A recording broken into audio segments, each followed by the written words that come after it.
महोदय, मैं आपके यहाँ बहुत उत्सुकता के साथ इसलिए आया हूँ कि मैं अपनी आँखों से यह देख सकूँ कि यहाँ क्या-क्या हो रहा है और क्या करने का विचार है।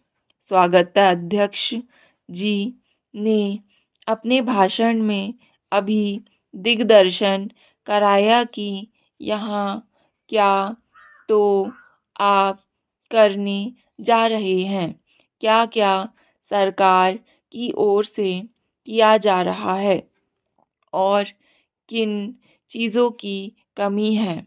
मैं इन सब चीज़ों के संबंध में केवल इतना ही कह सकता हूँ कि जहाँ तक मुझे मालूम है, आपकी राज्य सरकार और केंद्रीय सरकार दोनों इस बात के लिए तत्पर है कि आदिवासियों की उन्नति के लिए यथेष्ट और प्रत्येक संभव प्रयत्न किए जाएं।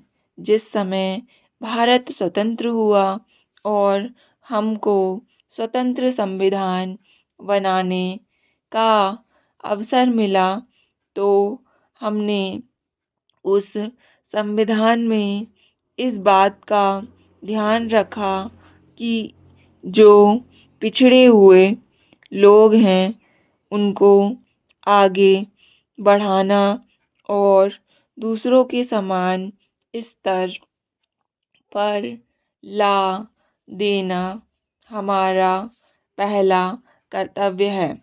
इसलिए संविधान में कुछ ऐसी विशेष धाराएं रखी गई जिनके अनुसार पिछड़े हुए लोगों को आगे बढ़ाने का भार हमारे ऊपर आया। पिछड़े हुए लोगों में 3 प्रकार के लोग हैं। कुछ लोग तो वे हैं जो अछूत माने जाते हैं। अस्पृश्यता दूर करने के लिए महात्मा गांधी ने इतना बड़ा प्रयत्न किया और आज ईश्वर की दया से वह बहुत सीमा तक कम होती भी जा रही है और आशा की जाती है कि दूर हो जाएगी। दूसरे लोग जो पिछड़े हुए समझे जाते हैं, आदिम जाति के लोग हैं। ये सारे भारतवर्ष में अलग-अलग स्थानों में फैले हुए हैं, विशेषकर पहाड़ी और जंगली क्षेत्रों में। इनकी संख्या देश में प्रायः 2 करोड़ है। 35 करोड़ में यदि 2 करोड़ व्यक्ति इस प्रकार पीछे रह जाए तो वह हमें शोभा नहीं देता। उनकी उन्नति करना हमारा परमावश्यक काम है। उनके अतिरिक्त कुछ वे लोग हैं जो इन दोनों से अलग, परंतु वे भी किसी कारणवश अन्य की तुलना में पीछे हैं। इन सब के लिए हमारे संविधान में अलग-अलग व्यवस्था की गई है। जहाँ तक आदिवासियों का प्रश्न है, उनके लिए विधानमंडलों और संसद में स्थान सुरक्षित रखे गए हैं। इन स्थानों के लिए वे अपने प्रतिनिधि चुनते हैं, जो वहाँ जाकर उनके सुख दुख को रख सकते हैं और वहाँ से उनकी भलाई के लिए कुछ करवा सकते हैं। आज दिल्ली में जो संसद है और सभी राज्यों में जो विधान मंडल है, उन सबके सदस्यों में आदिवासियों के प्रतिनिधि भी हैं और उनको वही अधिकार प्राप्त हैं जो और किसी दूसरे प्रतिनिधि को। इसके अतिरिक्त आदिवासियों के संबंध में विशेषकर असम में, जहाँ उनकी संख्या बहुत अधिक है और जो अन्य स्थानों के आदिवासियों से कुछ भिन्न भी हैं, उनको कुछ विशेष सुविधाएं दी गई हैं। अन्य स्थानों में जैसी यहाँ स्थिति है, उस स्थिति के अनुसार प्रबंध करने के लिए मैं समझता हूँ कि आदेश दे दिए गए हैं। महोदय, गोंड लोग खेती का काम करते हैं और उन्होंने खेती के काम को भली प्रकार सीख लिया है। बैगा जाति के लोग दूसरे प्रकार से खेती करते हैं। यह एक स्थान से दूसरे स्थानों को जाते रहते हैं। एक खेत में खेती करके उसकी फसल आदि को लेकर फिर उस खेत को जलाकर वे आगे बढ़ जाते हैं। इससे भूमि को बहुत हानि होती है, जंगल को भी हानि होती है। वे जितना परिश्रम करते हैं उसका उनको पूरा फल नहीं मिलता।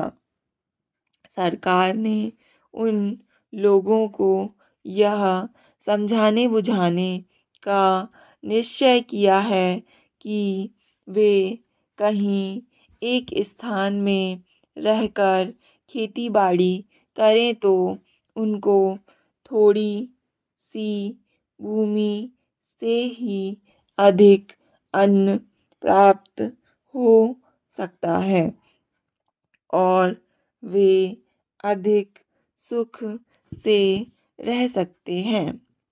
आज सारे देश में खेती की उन्नति के लिए जहाँ तहाँ पानी का अभाव है, वहाँ अधिक पानी पहुँचाने का प्रबंध किया जा रहा है।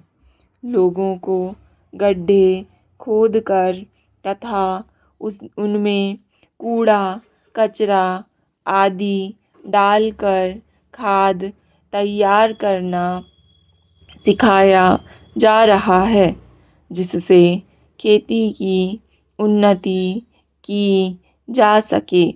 लोगों को अच्छे बीज देकर अधिक उत्पादन करने के लिए प्रोत्साहन दिया जा रहा है। यह सब कुछ आदिवासियों को भी बताया जा रहा है। अभी यह सुनकर मुझे बहुत प्रसन्नता हुई है कि सरकार ने यहाँ पर 1,000 एकड़ भूमि में उनको बसाने का निश्चय किया है। उनकी हर प्रकार से सहायता की जाएगी। यूँ तो हम लोग खेती करते हैं और अपने तथा अपने बाल बच्चों के लिए अन्न पैदा करते हैं, पर हमारे देश के किसानों के पास बहुत थोड़ी भूमि है और थोड़ी भूमि में अधिक पैदा नहीं किया जा सकता। इसलिए सोचा यह गया है कि यदि कई किसान मिलकर अपनी खेती सामूहिक रूप से एक साथ करें तो उससे उनको अधिक लाभ होगा। मान लो कि एक किसान के पास 2 बैल हैं, परंतु उसके पास भूमि इतनी है कि वह 2 बैलों से नहीं जोती जा सकती।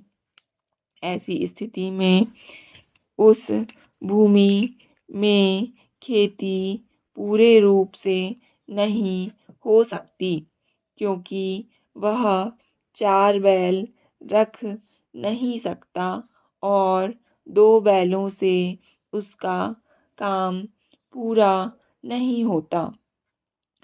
तो यदि 2 किसान परस्पर मिल-जुल कर खेती करें तो उन सब की समस्या का समाधान हो जाता है।